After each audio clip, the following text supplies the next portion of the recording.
Shalom Bapak Ibu Saudara sekalian, baik yang berada di gedung gereja maupun yang ada di rumah. Sekitar 5 tahun yang lalu itu viral lagu Hidup Ini Adalah Kesempatan. Lagunya memang sangat baik sekali. Itu menceritakan dan memotivasi orang untuk mengucap syukur bahwa hidup ini bagi orang-orang percaya banyak sekali kesempatan di dalam Tuhan. Kesempatan apa? Untuk belajar firman Tuhan, kesempatan melayani, kesempatan berbagi. Dan pada pagi hari ini, kesempatan apa yang kita miliki yang indah? Yaitu beribadah kepada Tuhan. Mari saudara sekalian kita tundukkan kepala, tundukkan hati kita. Kita ambil waktu teduh sejenak.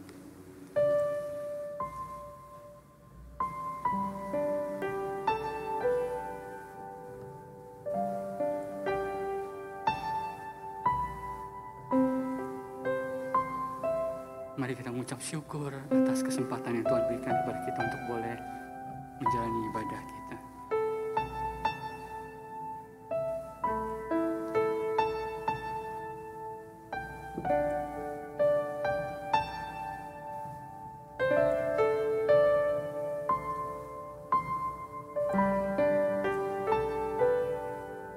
Kita fokus hanya kepada Tuhan saja. Kita arahkan hati kita, pikiran kita, perasaan kita hanya untuk beribadah kepada Tuhan.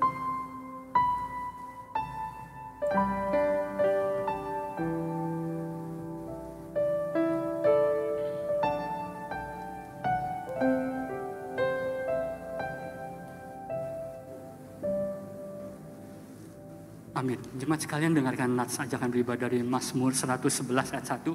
Haleluya. Aku mau bersyukur kepada Tuhan dengan segenap hati dalam lingkungan orang-orang benar dan dalam jemaah. Jemaat sekalian, mari kita bangkit berdiri.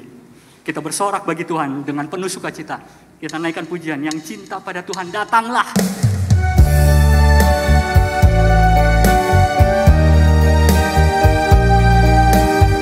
Yang cinta padanya datang bersorak.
Tuhan, mari kita mulai ibadah kita dengan satu pengakuan bahwa pertolongan kita hanyalah di dalam nama Tuhan yang menciptakan langit dan bumi dan yang tetap setia memelihara umatnya untuk selama-lamanya. Turunlah atas kita sekalian anugerah dan damai sejahtera dari Allah Bapa dan Tuhan kita Yesus Kristus, serta dalam persekutuan dengan Roh Kudus. Amin.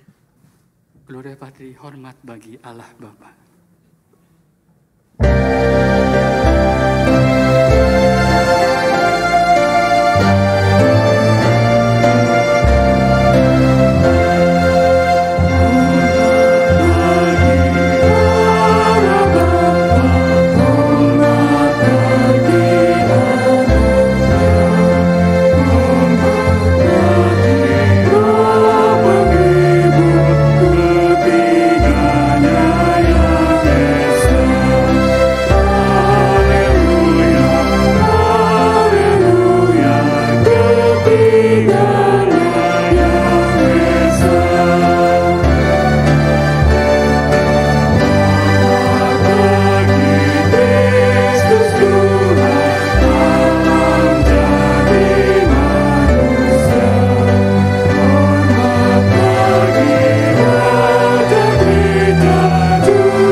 Kita akan melanjutkan ibadah kita dengan penuh kerendahan hati melalui doa pengakuan dosa yang akan dipimpin oleh Evangelis Kesia.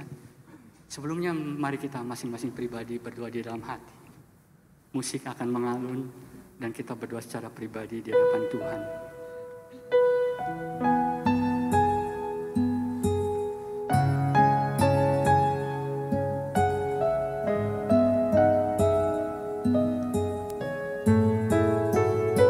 Mika 7 ayat 18-19 berkata, "Siapakah Allah seperti Engkau yang mengampuni dosa dan yang memaafkan pelanggaran dari sisa-sisa miliknya sendiri, yang tidak bertahan dalam murkanya untuk seterusnya, melainkan berkenan dalam pada kasih setia. Biarlah Ia kembali menyayangi kita, menghapuskan kesalahan-kesalahan kita dan melemparkan segala dosa kita dalam tubir-tubir laut.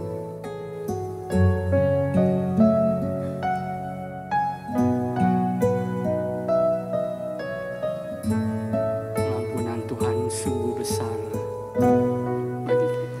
Betapa besar kasih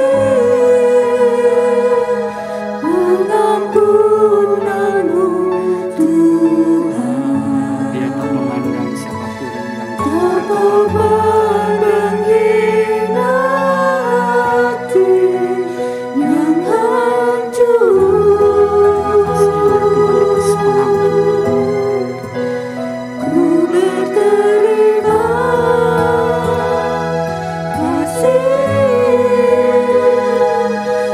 kepadamu ya Tuhan,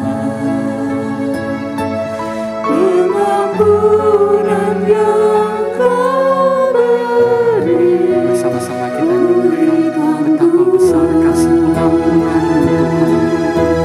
Katakan betapa besar. Betapa besar kasih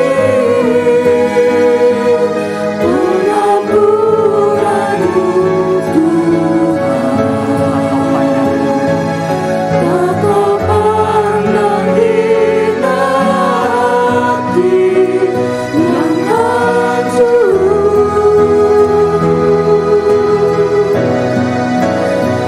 Berterima kasih kepadamu ya Tuhan, pengampunan yang Kau beri, pengampunan yang Kau beri. Pulihkanku.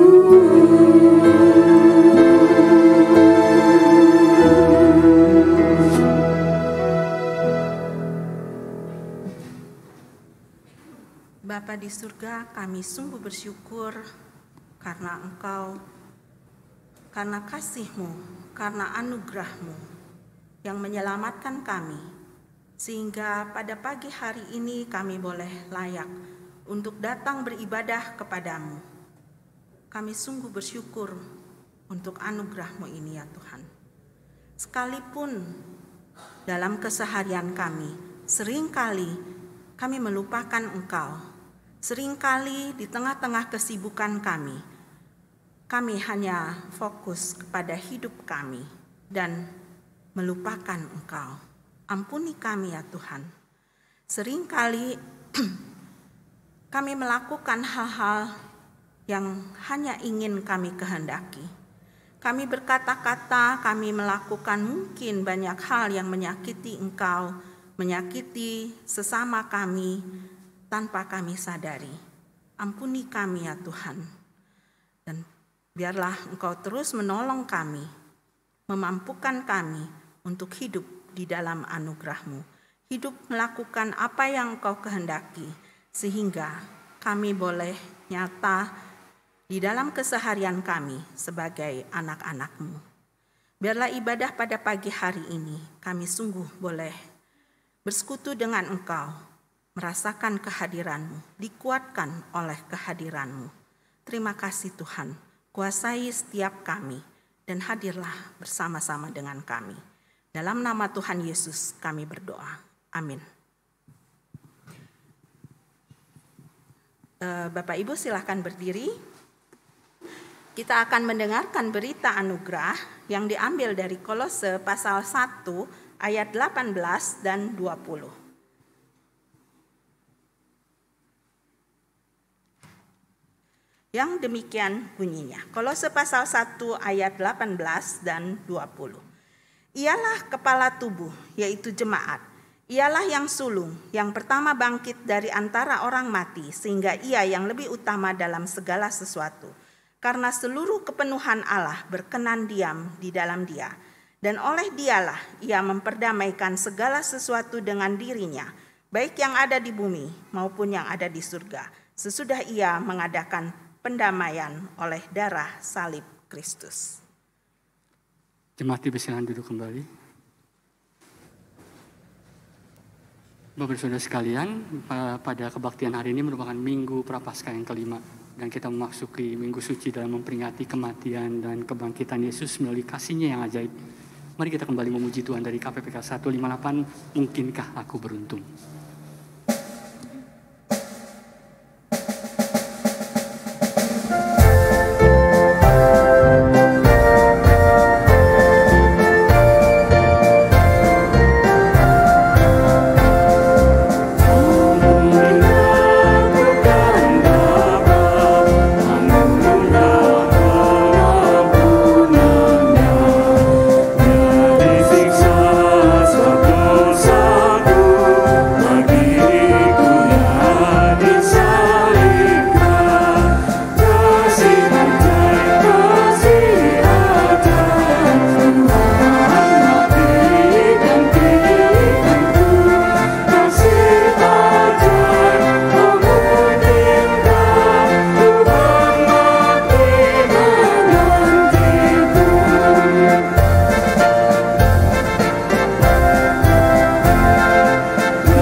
Sekalian, mari dengan penuh kerinduan kita mendengarkan firman Tuhan dengan penuh semangat yang disampaikan oleh penginjil Heksia.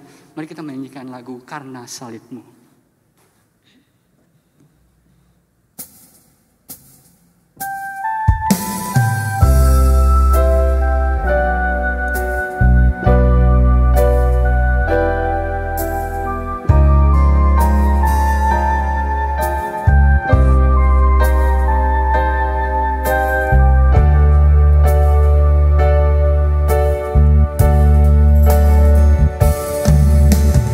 Hanya Kau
Mari kita berdoa sebelum kita mendengarkan firman Tuhan. Bapa di surga, saat ini kalau kami sungguh mau mendengar firman-Mu, kuasailah hati dan pikiran kami, sehingga fokus kami hanya Engkau. Sungguh firman-Mu itulah yang mampu menolong kami di dalam setiap segi hidup kami. Karena itu kami sungguh mau mohon pertolongan-Mu, kiranya Roh Kudus membukakan hati dan pikiran kami, sehingga kami boleh mengerti apa sesungguhnya yang Kau kehendaki untuk kami lakukan di dalam keseharian hidup kami. Sehingga kami sungguh boleh berjalan sehari-hari hanya bersama dengan Engkau. Dan semua orang boleh melihat bahwa sungguh kami anak-anak-Mu. Tuhan, tolonglah kami. Kami yang mendengar, kami juga yang akan menyampaikan kebenaran firman-Mu. Berkati kami. Dalam nama Tuhan Yesus kami berdoa. Amin. Silahkan duduk. Selamat pagi Bapak Ibu yang dikasihi Tuhan. Pagi ini kita akan bersama-sama merenungkan satu bagian dari firman Tuhan dari Yohanes pasal 13 ayat yang ke-31 sampai 35. Satu bagian firman Tuhan dari Yohanes 13 ini merupakan yang disebut sebagai percakapan Tuhan Yesus pada malam sebelum Dia naik ke kayu salib.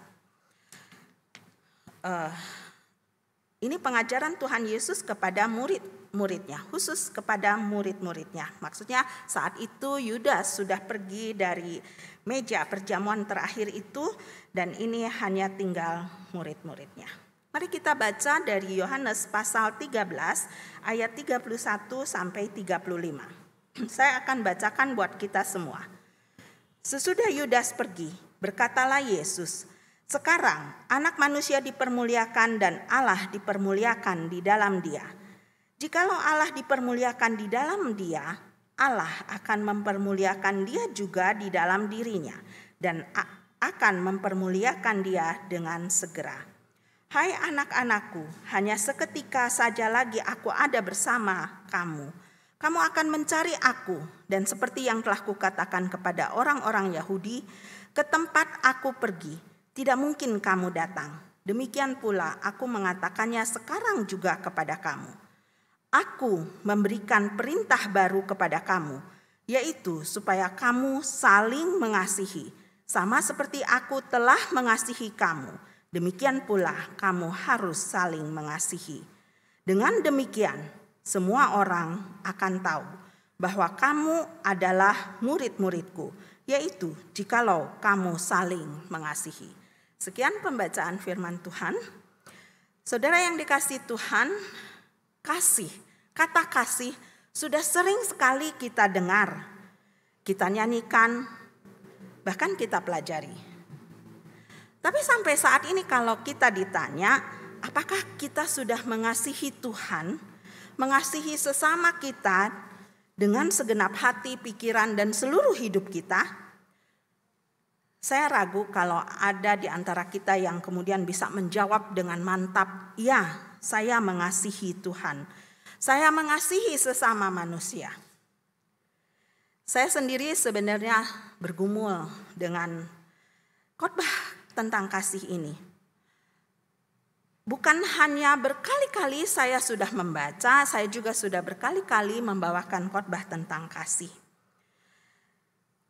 Bahkan kalau saya ingat, bahkan kalau saya mau mereview, saya pertama kali belajar berkhotbah, lalu di seminari tempat saya belajar itu biasanya tiap hari ada ibadah dan yang membawakan ibadah itu mahasiswa. Saya waktu itu 24 tahun lalu, saya berdiri di mimbar yang dikatakan mimbar hitam, sangat mengerikan karena memang warnanya hitam waktu itu. Dan saya berdiri dan membawakan khotbah tentang kasih. Khotbah pertama saya di chapel di saat itu saya sangat ingat karena dari 1 Korintus pasal 13. 24 tahun lalu saya sudah belajar membawakannya. Tetapi sampai saat ini, terus terang saya masih sangat bergumul. bergumul untuk mengasihi. Kalau mengasihi Tuhan mungkin saya bisa mengatakan iya saya mengasihi. Karena kan Tuhan selama ini yang kita pikir, yang saya rasakan, saya pikirkan, saya pelajari, itu Tuhan yang baik. Tuhan yang maha kuasa, Tuhan yang berkuasa atas seluruh hidup saya. Dan saya mudah untuk mengatakan mengasihinya. Walaupun mungkin di dalam keseharian saya kadang-kadang masih dikalahkan dengan mengasihi diri sendiri. Tapi mengasihi sesama, mengasihi orang lain, saya masih bergumul untuk melakukannya. Mengasihi orang di luar sana yang jauh dari kita, yang tidak kenal, mungkin kita bisa katakan, ya saya mengasihi. Kalau mereka membutuhkan, kita gampang kirim aja, kasih persembahan. Kalau mereka kena bencana segala macam, stop, kasihnya cukup sampai situ. Tapi kalau mengasihi orang-orang dekat di sekitar kita, yang hidup bersama-sama dengan kita, yang 24 jam bersama dengan kita di rumah kita, mengasihi rekan-rekan sekerja kita, mengasihi orang yang satu kelas dengan kita, apakah kita bisa melakukannya? Mereka yang kita lihat kesehariannya penuh kekurangan, mereka yang hidupnya tidak sesuai dengan yang saya harapkan, apakah kita bisa dengan mudah mengatakan, iya saya mengasihi kamu? Tetapi firman Tuhan mengatakan, kita hidup harus saling mengasihi. Firman Tuhan terus mengingatkan saya, termasuk ketika saya mempersiapkan Yohanes pasal 13 ini. Yohanes pasal 13 yang kita baca, dikatakan bahwa tadi Tuhan memberi satu perintah baru. Satu perintah baru, saling mengasihi. Saling mengasihi, padahal perintah ini sejak perjanjian lama sudah orang Israel sudah mengetahuinya. Musa sudah memberi perintahnya di dalam Imamat pasal 19 ayat 18 dan dengan detil menjabarkannya di dalam peraturan hidup bagi bangsa Israel sebelum mereka masuk ke tanah Kanaan, tanah yang dijanjikan itu. Jadi perintah kasihilah sesamamu, Imamat 19 ayat 18, itu bukan satu perintah yang baru bagi murid-murid Tuhan Yesus yang saat itu sedang bersama-sama dengan Tuhan Yesus. Dan sebelum Yohanes pasal 13, sebelum Tuhan Yesus mau naik ke kayu salib itu, di dalam Matius 22 ayat 37 sampai 39. Tuhan Yesus juga mengajarkan intisari dari hukum Taurat adalah kasihilah Allah dengan segenap hati, pikiran, dan jiwamu. Lalu yang kedua adalah kasihilah sesamamu manusia seperti dirimu sendiri. Kalau kita lihat di Matius 22 ayat 39, itu saya sebut sebagai perintah yang lama karena di sini disebut perintah baru. Kita boleh baca lihat Matius 22 ayat 39. Saya akan bacakan juga buat kita semua. Matius 22 ayat 39. Di situ Tuhan sudah mengajarkan. Dan hukum yang kedua yang sama dengan itu ialah kasihilah sesamamu manusia seperti dirimu sendiri. Lalu kemudian Tuhan di dalam Yohanes pasal 13 ayat yang ke-34 yang tadi kita sudah baca. Aku memberikan perintah baru kepadamu, yaitu supaya kamu saling mengasihi sama seperti aku telah mengasihi kamu. Demikian pula kamu harus saling mengasihi. Kalau kita bandingkan kedua ayat ini, perintah yang lama di Matius 22, lalu perintah yang baru yang dikatakan oleh Tuhan Yesus itu Yohanes 13 ayat 34, apanya yang berbeda? Mengasihi orang lain di Matius seperti diri sendiri. Yohanes 13 mengasihi orang lain seperti Kristus mengasihi kita. Nah, kalau dilihat dua-duanya sama, mengasihi orang lain. Tetapi apa bedanya? Apa bedanya yang lama dengan yang baru? Kalau kita lihat di sini ada yang berbeda adalah standarnya. Standar yang pertama, mengasihi orang lain seperti kita mengasihi diri sendiri. Standar yang kedua, mengasihi orang lain seperti Kristus mengasihi kita. Standarnya semakin tinggi. Tadinya mengasihi orang lain seperti kita mengasihi diri sendiri. Kemudian mengasihi orang lain seperti kasih Kristus. Seperti apa kasih Kristus kepada kita? Kalau kita lihat Yohanes 13 ayat 31 ayat sampai 35 ini sebelumnya didahului dengan satu tindakan demonstrasi dari Tuhan Yesus yang luar biasa. Tuhan Yesus mendemonstrasikan kasihnya itu bukan hanya dengan kata-kata, bukan terus tiba-tiba dia memberikan perintah ini, tapi sebelumnya dia menunjukkan melakukan suatu tindakan yang luar biasa, yaitu mencuci kaki murid-muridnya. Yohanes 13 ayat 1 sampai 20. Ketika Tuhan Yesus menanggalkan jubahnya, mengikat bajunya dengan kain lenan, lalu mencuci kaki murid-muridnya, saya yakin murid-muridnya saat itu sangat-sangat terkejut. Mungkin sampai speechless. Tetapi yang bersuara hanya Petrus. Petrus menolak kakinya dicuci oleh Tuhan Yesus. Karena kenapa? Tindakan itu mencuci kaki itu kita mungkin Bapak Ibu sudah sering mendengar menjelang Paskah. Tindakan mencuci kaki itu hanya dilakukan oleh para budak. Dan waktu itu di Israel yang sangat berdebu, tindakan mencuci kaki itu memang diperlukan. Selain memang itu perintah di dalam hukum Taurat. Nah, tetapi mencuci kaki itu hanya dilakukan oleh para budak yang sangat rendah kedudukannya. Yang budak orang Yahudi tidak diharapkan melakukannya. Hanya budak asing atau anak-anak atau wanita yang boleh melakukannya. Nah, ketika mereka makan bersama di ruangan itu dan tidak ada yang mencuci kaki, Tuhan Yesus berinisiatif mencuci kaki para muridnya. Petrus yang awalnya menolak, ketika kemudian Tuhan Yesus menjelaskan kenapa itu harus dilakukan, lalu Petrus katakan, ya kalau gitu tangan dan kepalaku juga sekalian dicuci. Nah sebenarnya tindakan yang sangat merendahkan diri ini yang dilakukan oleh seorang guru yang sangat luar biasa. Dan para muridnya mengakui bahwa Tuhan Yesus adalah guru yang luar biasa. Itu menunjukkan bahwa guru itu sangat mengasihi mereka. Sampai-sampai rela melakukan satu tindakan yang paling hina untuk demi kenyamanan para muridnya. Bukan hanya sebenarnya Tuhan Yesus melakukan tindakan yang paling rendah, paling hina. Tapi Tuhan Yesus kemudian melakukan satu tindakan ketika keesokan harinya naik ke kayu salib.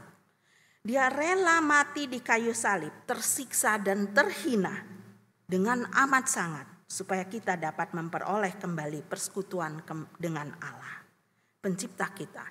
Kita memperoleh keselamatan kita karena Tuhan Yesus mau merendahkan diri sedemikian rupa. Kasih yang sangat sulit dan tidak terbayangkan sebelum kita mengenalnya. Mengasihi orang lain seperti kita mengasihi diri sendiri itu sudah sulit. Kalau anak kecil disuruh memberi sesuatu kepada temannya yang dia sangat sukai, itu sangat sulit. Kita tahu. Bahkan mungkin sampai dewasa pun kita kalau disuruh misalnya membagi sesuatu dengan orang lain padahal barang itu sangat kita sayangi, kita mungkin kita simpan-simpan lalu terus ada orang minta dan orang mungkin lebih membutuhkan, itu pun masih sulit. Ini sekarang Tuhan Yesus mengatakan sampai kamu habis-habisan. sampai kamu rendah sedemikian rendah, kasihilah orang lain. Yohanes mengatakan di dalam suratnya yang pertama, 1 Yohanes pasal 3 ayat 16, saya bacakan buat kita. Demikianlah kita ketahui kasih Kristus, bahwa Ia telah menyerahkan nyawanya untuk kita. Jadi kita pun wajib menyerahkan nyawa kita untuk saudara-saudara kita.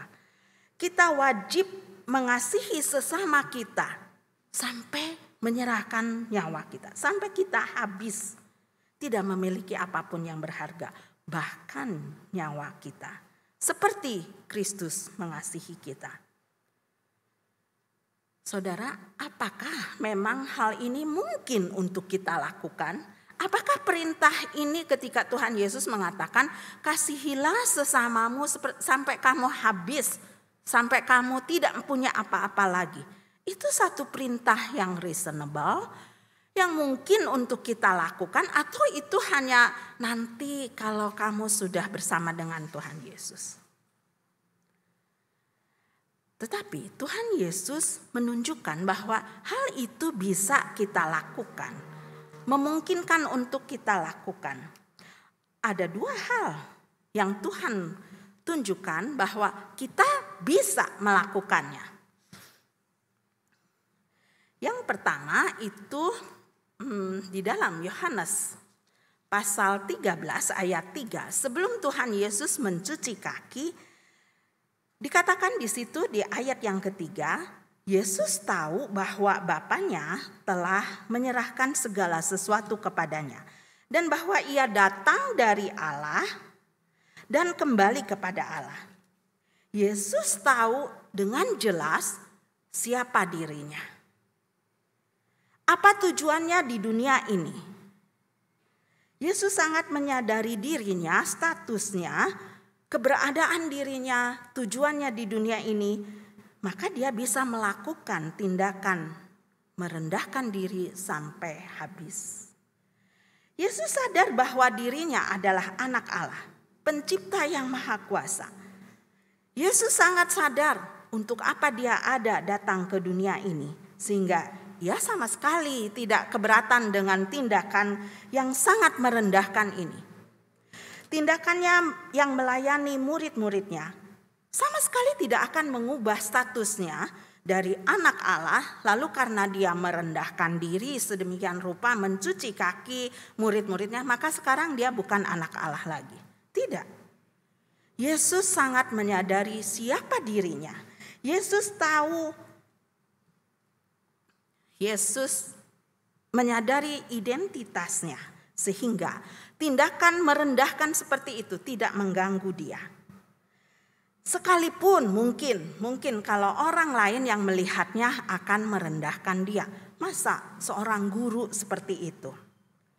Tetapi Yesus tahu pandangan orang lain tidak akan mengubah statusnya. Dia tetap anak Allah yang dikasihi oleh Bapanya. Dia tetap menjadi anak Allah dan dia tetap menjadi Allah kita. Makanya dia bisa melakukan tindakan mencuci kaki, tindakan yang hanya dilakukan oleh seorang budak yang sangat rendah. Yesus tahu kedatangannya ke dunia ini hanya untuk naik ke kayu salib dan menyelamatkan kita semua. Sehingga ketika dia harus melakukan tindakan yang rendah, mencuci kaki, dia rela melakukannya. Karena dia harus menyelamatkan manusia. Karena itu dia bisa melayani para muridnya dengan melakukan sesuatu yang paling rendah. Saudara yang dikasihi Tuhan, hanya orang yang mempunyai kesadaran siapa dirinya, apa tujuan hidupnya, yang mampu melakukan tindakan yang merendahkan diri seperti Tuhan Yesus. Tindakan merendahkan diri dan melayani orang lain sampai habis-habisan. Hanya orang yang dengan kepribadian yang penuh, sehat dan seimbang, yang mampu mengasihi orang lain sampai mau merendahkan dirinya. Orang yang masih mencari identitas diri, masih bingung dengan arah tujuan hidup, masih mencari-cari pengakuan dari orang lain. Mengakui saya ini siapa, saya ini seperti itu. Mencari pengakuan dari orang lain. Akan sangat sulit untuk merendahkan diri dari orang lain. Saya ibaratkan hanya diri yang penuh yang bisa mengasihi dengan mengosongkan dirinya. Hanya dari gelas yang penuh yang kita bisa memberi dan mengosongkannya. Orang yang menyadari bahwa kita adalah anak Allah yang dikasihi oleh Allah dan merasa cukup dengan kasih itu, kita akan mudah mengasihi orang lain. Sekalipun orang itu tidak menghargai kita. Sekalipun mungkin kita merasa, aduh saya ini seorang hamba Tuhan loh, masa saya harus melakukan seperti itu? Karena kita tahu, tindakan kita melayani orang lain sampai merendahkan kita, itu sama sekali tidak akan mengubah identitas saya. Tidak mengubah identitas kita. Kita ini anak Allah yang dikasihi Tuhan. Jadi sekalipun kita melakukan merendahkan diri di hadapan orang lain, Allah tetap Allah dan saya tetap anak Allah. Tidak akan mengubah diri kita menjadi orang yang tidak dikasihi Allah. Mengasihi orang lain sampai rela kita melakukan hal yang dipandang rendah, malah akan semakin menyukakan Allah dan memuliakan Allah. Karena dikatakan di ayat yang selanjutnya, karena dengan demikian semua orang akan tahu bahwa kamu adalah murid-Nya. Saudara yang dikasihi Tuhan, ketika saya belajar di seminari, tahun-tahun pertama adalah tahun yang sangat berat dan penuh pergumulan. Bukan masalah pelajarannya. Pelajarannya memang cukup sulit bagi saya yang sudah bertahun-tahun tidak belajar saat itu. Tetapi saya pikir kalau kita sungguh-sungguh mau bekerja lebih keras sedikit, mau menyisihkan waktu lebih banyak untuk belajar, hal itu akan diatasi. Tetapi yang paling berat, yang paling saya rasa berat adalah kehidupan di asrama. Kami yang tinggal di asrama, terutama di asrama putri ya, itu harus sangat memperhatikan segala aturan. Segalanya diatur. Termasuk jadwal sehari-hari yang harus ditaati, membersihkan asrama. Salah satunya adalah membersihkan juga WC. Kamar mandi dan WC yang kita pakai bersama-sama. Waktu itu saya masih tinggal di kampus yang lama, kamar mandinya itu ada sekitar 10 untuk 40 putri-putri. Setiap hari harus dicuci walaupun memang bergantian. Ada jadwalnya siapa yang mencuci kamar mandi itu.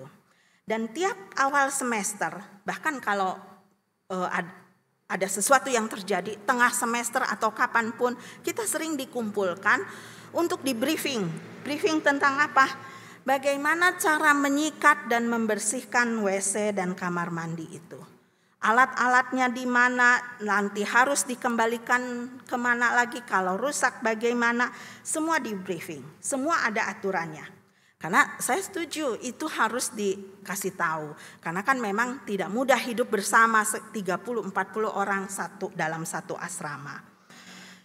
Nah, hal yang paling berat yang pernah saya alami, yang menurut saya sampai saat ini pun saya masih teringat ya.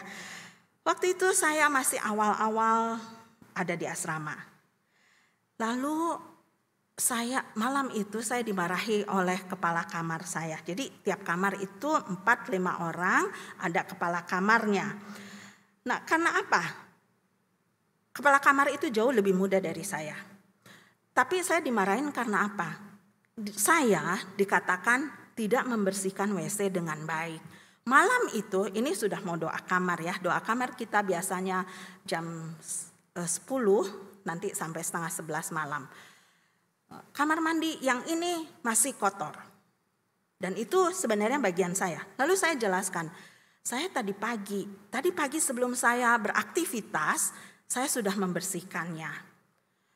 Karena saya tidak mau menunda-nunda pekerjaan saya, aktivitas saya di luar. Jadi apa yang harus saya kerjakan di asrama, saya kerjakan terlebih dulu.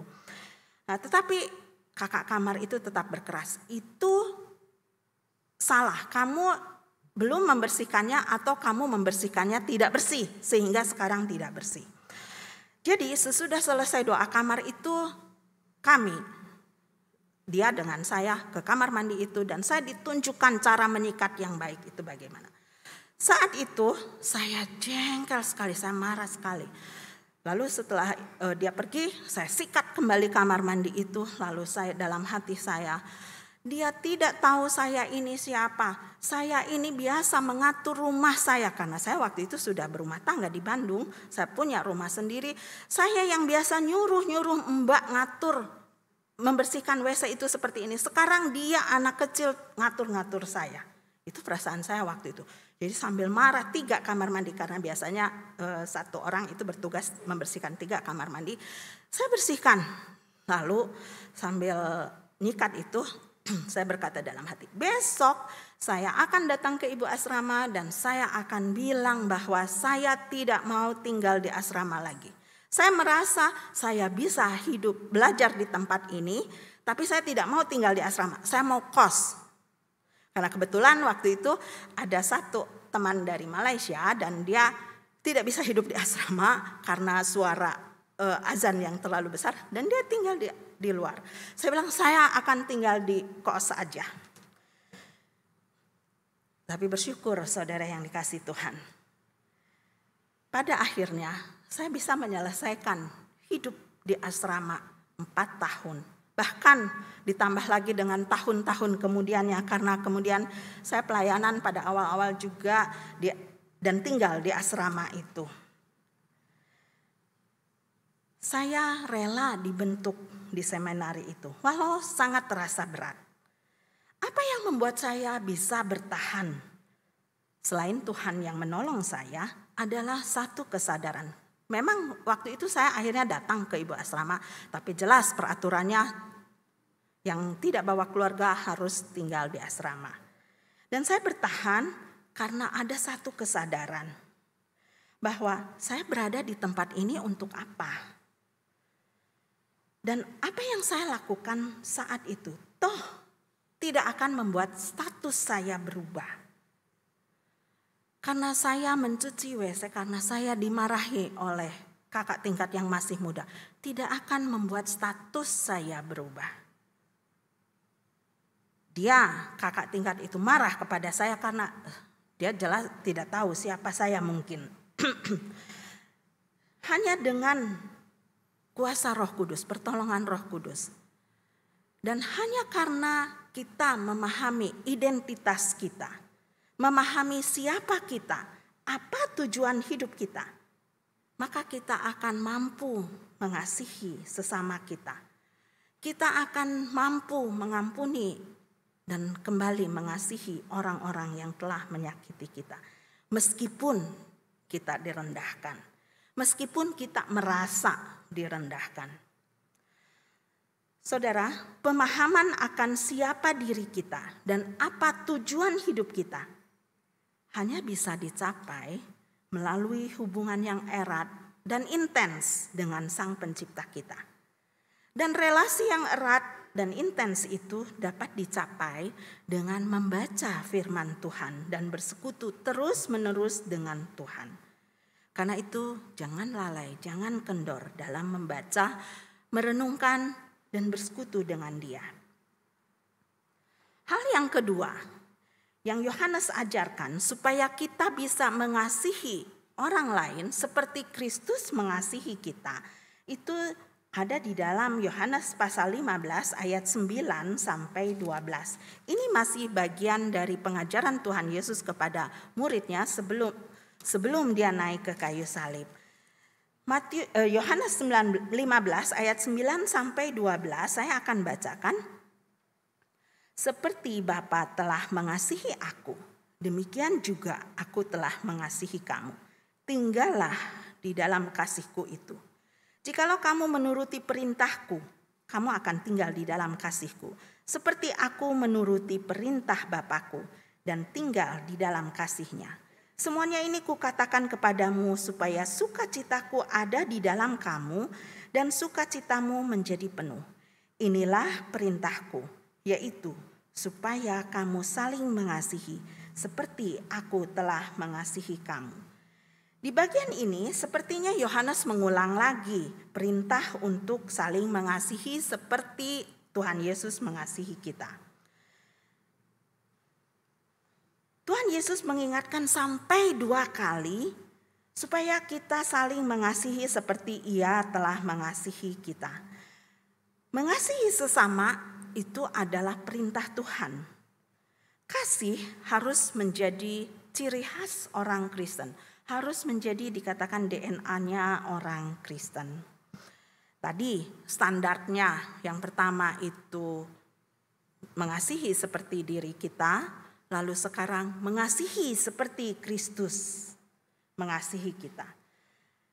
Hal ini sepertinya sulit untuk dilakukan. Tetapi Tuhan Yesus memberi kunci yang kedua, yaitu tinggallah di dalam Tuhan. Tinggallah di dalam kasih Kristus. Melekat erat pada Tuhan Yesus. Dalam ayat-ayat sebelumnya, Yohanes 15 ayat 1-8 itu bicara soal ranting dan pokoknya. Dikatakan bahwa ranting harus melekat pada pokoknya supaya dia bisa hidup dan berbuah. Nah, sebenarnya ada banyak perumpamaan lain yang ditunjukkan di dalam Alkitab pelekatan kita dengan Tuhan. Hidup bersatu dengan Tuhan. Itu seperti 1 Korintus 6 ayat 5 mengatakan kepala dan tubuh. Lalu Efesus 5 ayat 32 suami dan istri. Efesus 2 ayat 20 dan 21 itu seperti dasar bangunan dan bangunannya. Hidup di dalam kasih Tuhan. Hidup di dalam Tuhan. Tinggal di dalam Yesus, melekat pada Yesus. Itu menunjukkan bahwa kalau kita di luar Tuhan Yesus tidak akan bisa berbuat apa-apa. Kita bisa hidup dan melakukan segala sesuatu karena kita melekat dan hidup di dalam Dia. Tanpa Tuhan Yesus kita tidak mampu melakukan apapun. Melekat pada Tuhan Yesus maka kita akan berbuah. Itu di Yohanes 15 ayat 5. Dan melekat erat pada Tuhan itu pun dikatakan bahwa apa saja yang kita minta itu Tuhan akan memberinya. Yohanes 15 ayat 7. Satu ayat yang sebenarnya sangat-sangat menyenangkan, sangat kita pegang, biasanya orang-orang pegang. Yohanes 15 ayat 7, jikalau kamu tinggal di dalam aku dan firmanku tinggal di dalam kamu, mintalah apa saja yang kamu kehendaki dan kamu akan menerimanya. Seringkali kita hanya mengingat mintalah apa saja yang kamu kehendaki dan kamu akan menerimanya. Kita lupa bagian awalnya. Jikalau kamu tinggal di dalam aku dan firmanku tinggal di dalam kamu. Maka apa saja yang kamu minta itu Tuhan akan memberinya. Termasuk kita bisa minta tolong supaya Tuhan bisa supaya kita bisa mengasihi sesama seperti kasih Tuhan. Tuhan akan melakukannya. Tapi bisakah kita melekat erat terlebih dulu kepada Tuhan Yesus? Melekat erat atau hidup di dalam kasih Tuhan Yesus itu menunjukkan adanya relasi yang terus-menerus dan sangat dekat. Dan relasi itu hanya bisa terjalin jika kita terus-menerus hidup di dalam firman-Nya. Dengan membaca, merenungkannya, dan berdoa kepadanya. Semakin kita berelasi dekat dengan Kristus, maka kita tanpa sadar biasanya kita semakin bisa serupa dengan Dia.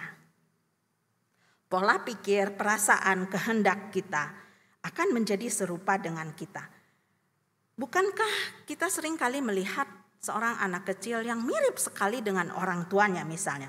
Bukan hanya fisiknya, tapi mungkin cara jalannya, cara bicaranya, cara mengemukakan sesuatu. Bisa saja menjadi sangat mirip dengan orang tuanya. Saya yakin bukan orang tua yang ngajarin. Misalnya kamu harus berjalannya begini atau bicaranya begini. Enggak. Tapi karena mereka hidup dekat, mereka bersama-sama terus-menerus, maka tanpa sadar anak itu bisa dengan mudah meniru, mencontoh orang tuanya. Demikian juga dengan kita dengan Allah kita. Kalau kita hidup terus-menerus di dalam firman Tuhan, merenungkannya terus-menerus, bahkan di dalam Alkitab katakan memperkatakannya, di dalam memperkatakan firman Tuhan itu, semakin kita sering hidup bergaul dengan Allah, maka kita pun bisa semakin serupa dengan Dia. Pola pikir, kehendak kita, ucapan kita semakin serupa dengan Allah. Karena itu Tuhan memerintahkan kita untuk tinggallah di dalam Dia. Dan sekali lagi, melekat erat, tinggal di dalam Dia, melekat seperti ranting dan pokok anggur itu hanya dapat terjadi kalau kita hidup di dalam firman Tuhan. Setiap saat bersekutu dengan Dia, setiap saat melalui doa. Makanya perintah Tuhan kepada kita di dalam 1 Tesalonika 5 dikatakan berdoalah senantiasa, terus menerus melekat bersekutu dengan Tuhan. Hasil nyata dari hidup tinggal di dalam Tuhan itu akan kelihatan di dalam keseharian kita. Mengasihi Allah dan mengasihi sesama. Mengasihi sesama sebagaimana Tuhan mengasihi kita. Bukan dengan standar kita sendiri. Saya cukup mengasihi sesama dengan cukup memberi persembahan, cukup bereaksi kalau ada bencana saya lalu mengirimkan uang saya. Mengasihi seperti Kristus, mengasihi sampai saya rela direndahkan, melakukan hal yang paling hina, bahkan sampai habis. Sampai nyawa kita berikan. Seperti Kristus mengasihi kita. Saya tahu untuk dapat mengasihi orang lain seperti Kristus mengasihi kita itu sangat-sangat sulit. Tidak mudah, tetapi Tuhan sudah memberi kita bagaimana caranya supaya kita bisa mengasihi seperti Kristus. Miliki kesadaran siapa diri kita, apa tujuan kita hidup di dunia ini. Kepribadian yang penuh, pribadi yang sehat, memampukan kita untuk mengasihi seperti Kristus mengasihi kita. Lalu melekat erat di dalam Tuhan, setiap saat memampukan kita untuk mengasihi seperti Kristus mengasihi kita. Biarlah Roh Kudus menolong kita untuk hidup sebagaimana yang Tuhan inginkan. Mari kita berdoa.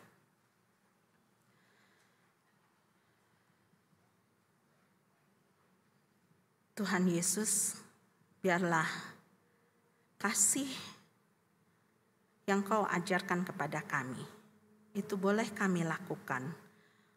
Boleh kami nyatakan di dalam hidup kami sehari-hari, karena kami mengikuti Engkau. Kami melekat erat kepadamu. Kami terus-menerus belajar merasa penuh dan cukup dengan identitas kami sebagai anak Tuhan. Tuhan, tolonglah setiap kami, anak-anak-Mu, mampukan kami untuk hidup melakukan perintah-Mu ini. Sehingga orang sekeliling kami boleh melihat bahwa kami adalah murid-murid-Mu. Tuhan Yesus, tolong kami. Dalam nama Tuhan Yesus kami berdoa. Amin.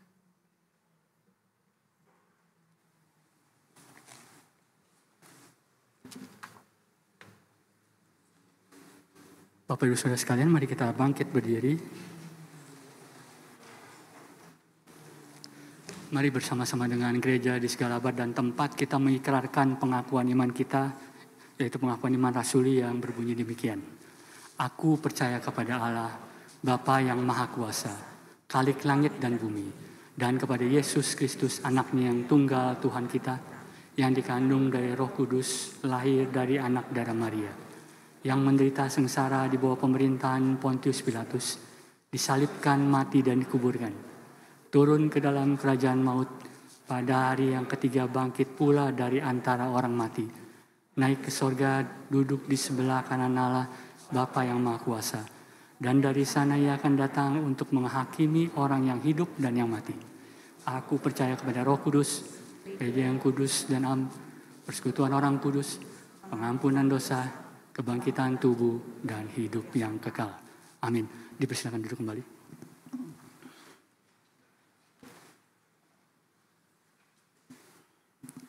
Bapak, Ibu, Saudara sekalian, pada kesempatan ini kita akan memberikan persembahan yang terbaik bagi Tuhan. Kita akan menyanyikan pujian Kita Bersatu dalam Kasih-Nya sambil memberikan persembahan buat jemaat yang ada di gedung gereja. Bisa men-scan QR code yang ada di balik amplop yang ada di kursi, atau mentransfer melalui nomor rekening, atau memasukkannya ke dalam amplop dan memberikannya sebelum pulang. Dan buat yang di rumah bisa mentransfer QR code yang ada di layar dan juga atau mentransfer yang ada di bawah layar. Mari kita menyanyikan pujian Kita Bersatu dalam Kasih-Nya.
Syukur untuk segala berkat-Mu, kasih-Mu, penyertaan-Mu, perlindungan-Mu, pemeliharaanmu di dalam hidup ini ya Tuhan.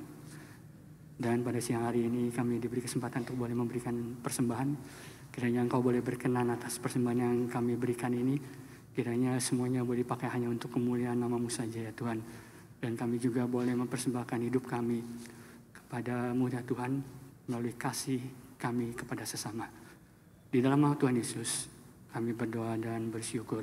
Mari kita bangkit berdiri dan kita menaikkan doa syafaat bersama-sama. Kita membuka suara kita berdoa untuk kebaktian Paskah dan Jumat Agung gereja kita.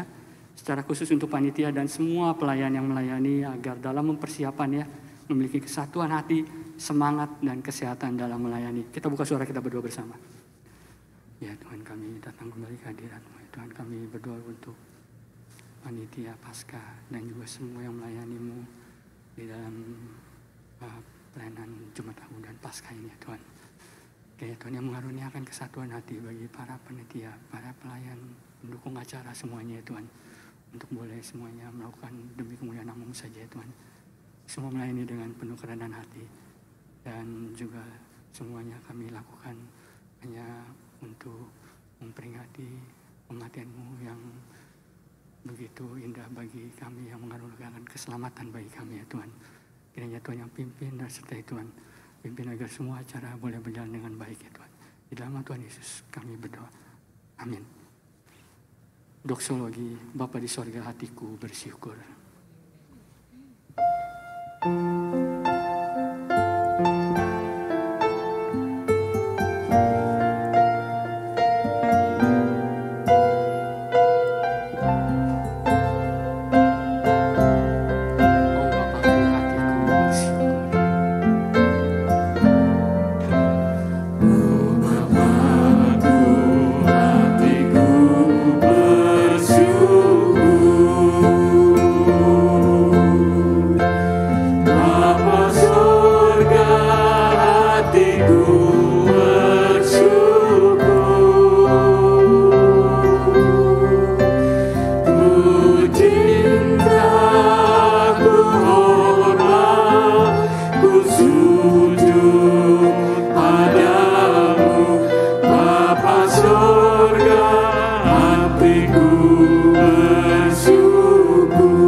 Jemaat yang dikasihi Tuhan, taatilah firman Tuhan, hiduplah dalam kasih, kenallah anugerah Allah dalam hidupmu, dan juga hiduplah dekat dengan Tuhan dan terimalah berkat Tuhan. Kiranya anugerah, damai sejahtera dan kasih dari Allah Bapa kita, dari Tuhan kita Yesus Kristus dan persekutuan dengan Roh Kudus menyertai jemaat sekalian dari sekarang sampai selama-lamanya. Amin.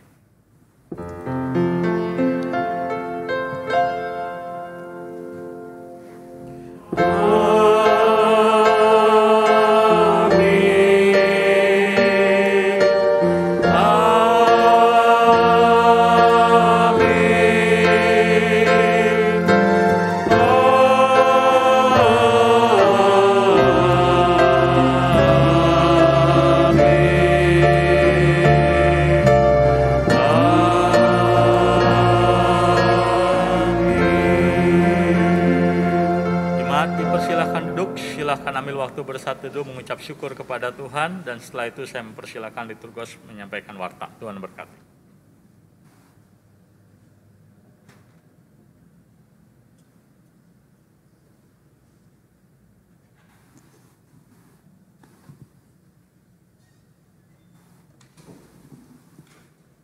Amin. Baik jemaat sekalian, kita akan mendengarkan beberapa warta. Yang pertama kita akan diingatkan kembali untuk ibadah Jumat Agung dan Paskah. Kita akan memiliki ibadah Jumat Agung yaitu pada hari Jumat tanggal 15 April 2 kali. Yang pertama jam 7 onsite dan yang kedua jam 9.30 untuk onsite dan online. Dan juga untuk ibadah Paskah pada hari Minggu juga 2 kali. Jam 7 pagi onsite dan kemudian jam 9.30 onsite dan online. Kalau di Cimbeluit kebaktian Paskah hari Minggu jam 9 onsite saja, dan juga ibadah Paskah Anak hari Minggu 17 April jam 4 sore. Dan kemudian untuk ibadah keluarga, seperti yang sudah kita saksikan videonya di awal ibadah dan juga minggu lalu, dalam rangkaian Paskah, gereja mengajak setiap keluarga dan jemaat untuk melakukan ibadah keluarga mulai tanggal 11 April sampai dengan 16 April. Untuk mendapatkan buku panduan ibadah keluarga dalam bentuk digital, jemaat dapat menghubungi TU. Dan juga untuk ibadah puasa, diingatkan kembali untuk ibadah puasa untuk mulai Kamis sampai dengan Jumat Agungnya, melalui jam 6 sore sampai kemudian hari Jumatnya jam 6 sore. Jemaat dihimbau untuk menggunakan ibadah puasa ini untuk beribadah kepada Tuhan baik secara pribadi, secara keluarga, dan juga secara komunal dalam ibadah Jumat Agung. Dan yang terakhir, ada berita duka cita. Telah meninggal dunia Ibu Lisan Mei dalam usia 9 tahun pada hari Jumat. Ibu Lisan Mei adalah mama dari Lause Sufong, Bapak Li Jiswi, dan mama mertua dari Ibu Susan. Almarhumah saat ini disemayamkan di Nana Rohana, ruang keadaan L, dan dikremasikan besok. Segenap hamba Tuhan, majelis, dan jemaat mengucapkan turut berduka cita. Kiranya Tuhan memberikan kekuatan dan penghiburan kepada keluarga yang ditinggalkan. Ibadah Jumat Agung berbentuk ibadah Tenebrae. Buat jemaat sekalian yang mungkin belum memahami, bisa menyaksikan video mengenai penjelasan ibadah Tenebrae di dalam channel YouTube GKM Hosana yang ditayangkan kemarin. Demikian ibadah kita pada siang hari ini. Tetap sehat, tetap semangat, tetap di dalam Tuhan. Tuhan memberkati.